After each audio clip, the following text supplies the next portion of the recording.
Hi, my name is Noel Davis with World Composting, and today we're going to do an update on bin number 2. This is the 10-gallon tote that has the plastic bag inside underneath the lid, just above the material, and we're trying to see how this does as far as keeping the moisture in and, how the worms react with that. So far, it seems to be going really well. We've seen a lot of activity, especially in the food zones, obviously, but it's a lot of activity in the bin, and it looks like it's doing pretty well. So we're going to take a look, and we're going to see how it's doing, and see if it needs some food, as it might at this point. I think last time we might have given like an extra feeding, and it wasn't quite done the last feeding. So we're going to check and see how it's doing, and see if it needs more food, or if we can wait maybe another couple weeks. So let's go and take a look. All right, here's our bin number 2. As you can see, 5/18 was my last update, and 6/3 is today. So that's 16 days since my last update. Now let's just take a look at the lid here. Nothing on the lid, not surprising. It is nice and dry because we've got this bag in here. So this bag is what's kind of keeping all the moisture in right along the bedding material. Let's just open this up and take a look.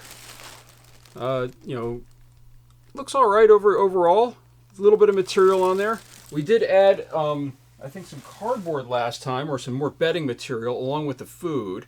And we might add a little bit more this time as well because, this one is a little bit short on bedding, I think. I mean, it's not even up to, you can see right here, this ridge line. I usually try to get this slightly above that ridge line when I'm filling these things up. I am seeing some fruit flies fly out of here too. I don't know if those have taken over a little bit in the system, but we're going to check. So we can always kill what's in here. There's a spider in here too. Those come along with the territory. Typically I don't have fruit fly issues. I have had some in the past, and they do kind of come and go as things are working on here. So, let's just dig down here and take a look. This is where we last fed. And see what's left. It looks like there is a little bit of food left in here. Some banana peel. Worms are still there, so we're not going to add any food since there's still food left in here. They seem to be slowing down a little bit in this system, I think. So, as you can see though, there are some worms in here. They're doing okay, but they're not doing great. I don't know if it's the bag on top, maybe preventing some of the airflow. Like at one point this was doing really well, but this has slowed down a lot, I feel, in the last couple updates as far as how fast they're moving through stuff. So I mean, it's like you can see that on the bottom here there's still some banana peel, which actually really needs to be buried a little bit deeper than that. And let's just check this center section. What we're going to do is we're going to cover this side up.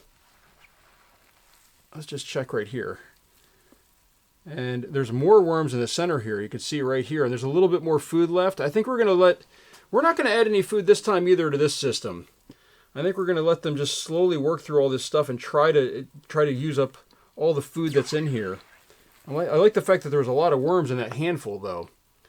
There's still a lot of worms right here. You can also see right here, you see these little millipedes that are in here, and they're perfectly fine. That's another composter.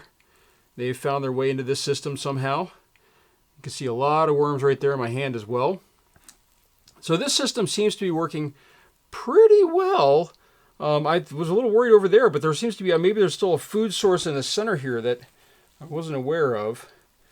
But it looks like there are quite a few worms here in this center section, which isn't bad, but I definitely think that we're going to wait to feed them. We're going to hold off. We're going to let them eat some of this food that's in here, and we're going to try to get this going a little bit more before we add any more. And that'll also hopefully cut down on those fruit flies. Now, there's only about maybe 5 that I saw fly out of here. I don't know if you saw more or not. It's hard for me to tell when I'm looking all over compared to when you're looking at a screen. So overall, that's looking pretty good. Let's just check here all the way at the edge. The material feels a little bit wet. I mean, you can see it's sort of taking the shape of this wall here. And that's also not a great sign. Cocoon right here. Let's just see if we can move that a little closer to the camera. Hopefully it stays in focus. But right there's a nice yellow cocoon. So that's always a good sign in any worm bin when you can see cocoons, and that one looked like a healthy one. So overall, there's more worms. A lot of, it looks like there's some mites in here or some white bugs maybe, but it's hard to tell. I wonder if they're just springtails. It's just hard to tell for me. Another cocoon right there. So right here, there's another cocoon. Let's see if I can put that up in your vision so you can see it.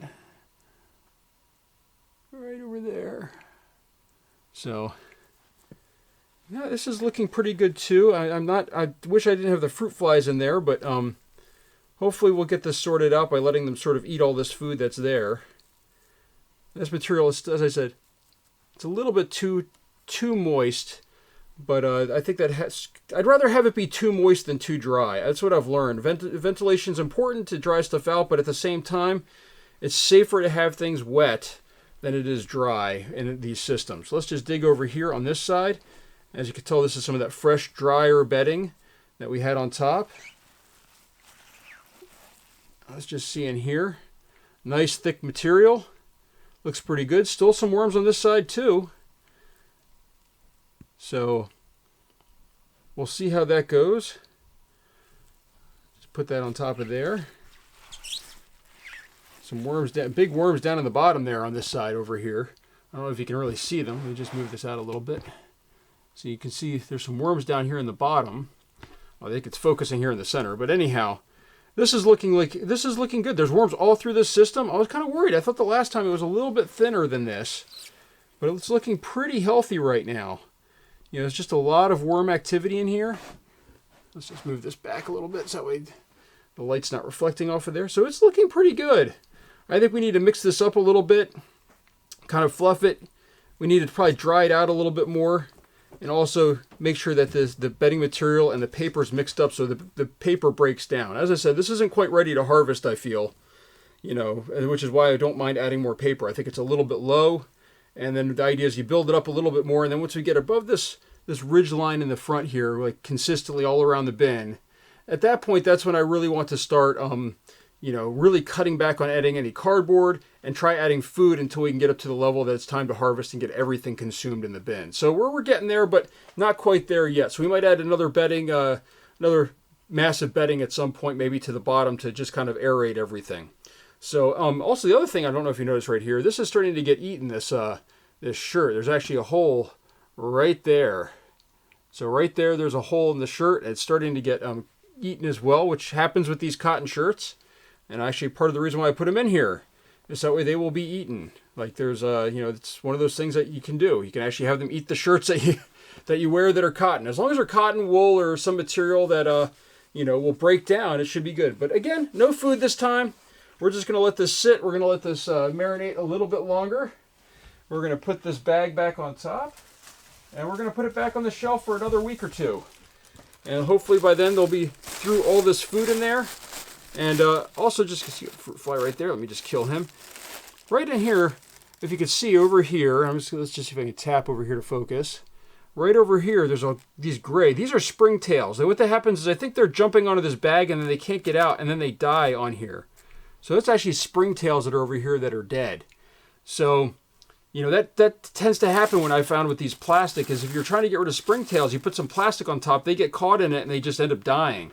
So for those of you that are trying to get rid of them, this might be one way to do it, is if you put these bags on top. I usually still find them, but not as many. I notice that they tend to come over here, get on top of the bag, and then they can't find their way back in. They dry out and die. So just another thing for you to think about if you've got if you want to get rid of springtails. They are a composter. They are harmless, but I know some people don't like them. So just something it's noticed in a couple of my systems. I have these bags on top. So that's it for this update. I hope you enjoyed. If you have any questions, of course, please let me know down in the comments. And if you have any thoughts or about this bin, let me know down there as well. And just a reminder, I do have Amazon links to these items down below. And if you make purchases through my links, that does help me out. Those are affiliate links. So thank you for watching. And let me know if you have any questions.